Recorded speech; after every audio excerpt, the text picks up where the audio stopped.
Magandang araw mga kaibigan. Pag-usapan natin ngayon ang pahayag ni Senator Amy Marcos kung saan lantaran niyang kinontra, nag-oppose siya sa isang mapanganib na policy ni PBBM tungkol sa West Philippine Sea. Okay, panoorin muna natin ang balitang ito ng ANC, then after that, magbigay ako ng reaksyon. Philippine President's sister believes his administration is courting danger with its maritime policies. But the government vows to exhaust all diplomatic means to defuse the country's maritime tensions with China. Bianca Dava has tonight's top story. Senator Amy Marcos expressed opposition to any move by the Philippines in its maritime row with China in the West Philippine Sea that will endanger the Filipino people. In a statement on Monday, Marcos said emotion rather than reason has prevailed in Manila's maritime conflict with Beijing. The senator urged Filipinos to be strong amid these challenges, reminding everyone to have a calm mind, a mild demeanor, and calculated decisions. National Security Council Assistant Director General Jonathan Malaya asserts the country will exhaust all diplomatic measures to resolve tensions in the West Philippine Sea. Marami sa ating mga kababayan, akala nila yung counter-response natin or measures natin ay purely military. Hindi po, no? The measures cover multi-dimensions, and this is one aspect of that.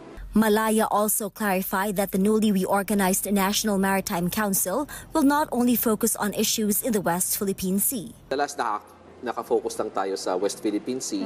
Ngunit meron pa tayo mga ibang challenges. For example, yung sa Benham Rice, nasa east side ng ating bansa. Yung nasa north side natin sa Batanes, no?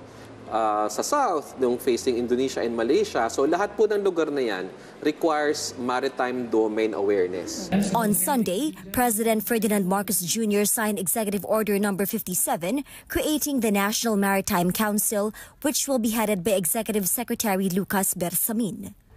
It will be composed of several government agencies and will be responsible for formulating policies and strategies that will safeguard Philippine waters. Beijing, meanwhile, is shrugging off the Philippines' latest move to boost its maritime security. The Chinese Foreign Ministry also urged Manila to manage the maritime row through negotiations. Stop instigating foreign forces to intervene in South China Sea affairs and return to the right track of properly managing the situation through negotiation and consultation. We should shoulder our due responsibilities for maintaining peace and stability in the South China Sea. Security analyst Dr. Chester Cabalza believes the recent incidents of harassment by China may have pushed the Marcos administration to take another step in protecting Filipinos in the West Philippine Sea. So, yun po. Delikado. Yan ang sabi ni Senator Amy. So, ulitin ko yung kanyang statement.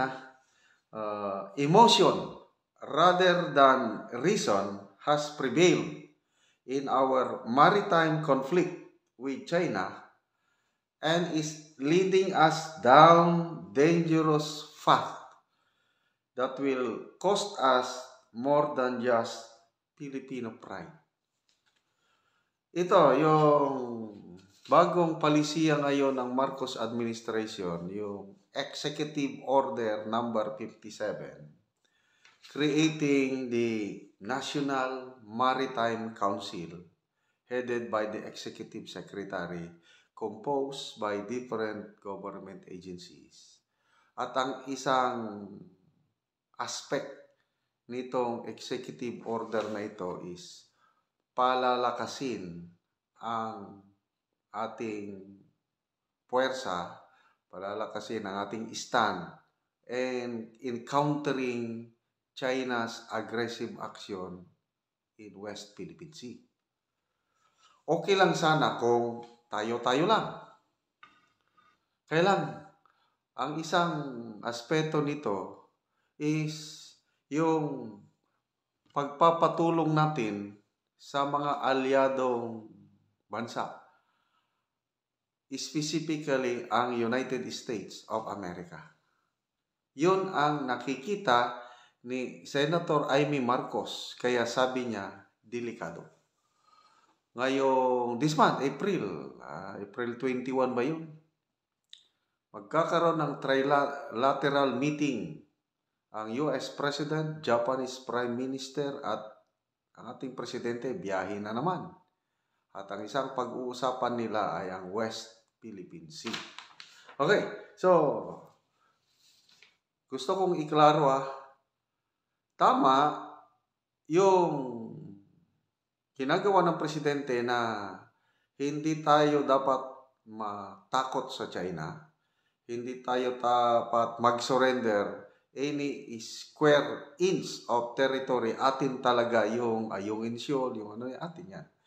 Kaya ang delikado, itong inclination na ng Presidente na totally sumasandal na siya sa United States of America in terms of our security protection sa West Philippine Sea.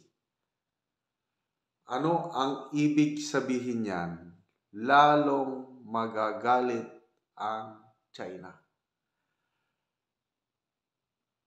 Sa palaging dikit ng Pangulo sa US, that's his foreign policy now. Hindi na po yung sinasabi niya nung kampanya na independent foreign policy, friends to all, enemies to none. Hindi na po yun. Lantaran niya ng kinaibigan ang US at kinakalaban na ang China. Yan ang ikinagagalit ng China ngayon. Compared nung panahon ni PRRD, si PRRD lumayo siya sa US. Tapos, nakipagkaibigan sa China, hindi naman siya nag-surrender ng teritoryo. Kaya lang, pinakalma niya yung sitwasyon. May naangkin na ba na shoal o ng China panahon ni PRRD? Wala naman. Wala tayong problema noon dahil diplomatic yung approach. Sabi ng dating presidente na wala tayong kakayahan pa na lumaban sa China, which is correct. So, ngayon, wala pa rin tayong kakayang lumaban. So, ano ang panlaban natin? US. Iyan ang gustong-gusto ng US. Yung magiging palaban tayo at aasa tayo sa kanila. At yun na lang, sunod-sunuran na lang. Yun na po yung tinatawag sa military term na proxy war. Tayo ang isasalang ng US sa giyera. Example, yung Vietnam War. Proxy war din yun. USSR versus US na giyera. Kailang ang nagyera? Vietnam ang isinalang. Kawawa ang Vietnam. So, mabuti ngayon, nakabangon ng Vietnam. Tayo ngayon, hindi tayo natuto leksyon from history. Magiging another Vietnam tayo or magiging another Ukraine. Yun din. Sa Ukraine, umasa ang Ukraine sa US na tutulungan sila in case na aatakin sila ng Rusya. Inatake nga. May tumulong bang US? Ang tulong in terms of material support lang. Kailang not a single American soldier ay nandun na nakikipaglaban. So ang kawawa, ang mga Ukrainians na lumalaban at sa likod nila ng US, sige, awayin nyo pa, sige. Bahalang mamatay kayo dyan, basta kami, safety dito. Parang ganon ang nangyayari sa Ukraine. So, gusto ba natin na ganon din ang mangyayari sa Pilipinas na ginagatawan tayo ng US na lumaban dahil sa ating teritoryo kailangan ang kalaban natin, China. So sino ang mamamatay? Mga Filipino soldiers. Ang US. Hindi ako maniwala yung sabi nilang ironclad commitment na tutulong sila. Tutulong sila, yes, but in terms of material lang. Kailang yung mga US forces na para bang, no, World War II, World War II na lumaban sila ng sabayan. Hindi na yun mangyari. So dapat, let's learn from history. Kailangan ng cooler heads. Kaya yung National Maritime Council na yan, okay sana yan. Kailang, ang is huwag tayong masyadong dumikit sa US. Kasi, ang US na yan is lalo lang tayong pag-initan ng China. Dapat, pasensya. Ituloy pa rin natin yung resupply.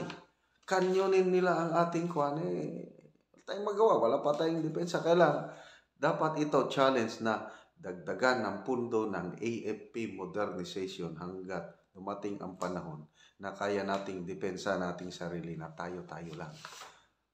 Palakasin ang ating maritime forces, Navy and Air Force. Huwag tayong masyadong umasa sa US.